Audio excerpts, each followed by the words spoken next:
As our kiss broke, the urgency of our situation briefly faded, replaced by a fleeting moment of connection that fortified us against the challenges ahead. The cold air of the Zambian night mingled with our breath, a stark reminder of our vulnerability. We were deep in the bush of the Northwest Province, far from the familiar, our feet bare against the rough forest floor. Every stone and twig underfoot was a jolt back to reality, a painful reminder that we were not just vulnerable but exposed, clad only in our nightwear, light fabric that offered little protection against the harsh elements and the prying eyes of the world.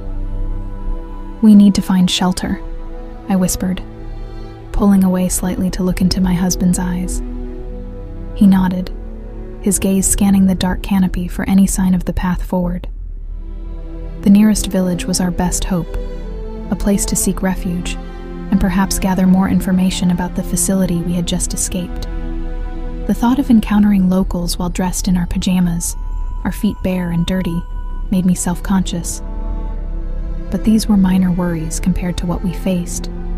We moved cautiously, guided by the moonlight that filtered through the branches above. Our progress was slow, every step a careful calculation to avoid injury. The forest gradually thinned as we approached the outskirts of the village.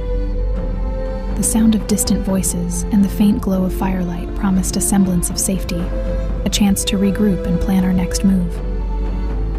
As we neared the edge of the village, the reality of our appearance became impossible to ignore. "We must look a sight," my husband remarked dryly, attempting a weak smile. "In more ways than one," I agreed, trying to brush off some of the dirt that clung to my thin pajama pants. "But we need their help." Taking a deep breath, we stepped into the dim light of the village. A few late-night stragglers paused to look at us, their eyes wide with curiosity and concern. The sight of two barefoot, disheveled strangers in nightwear was undoubtedly an unusual one in this part of Zambia.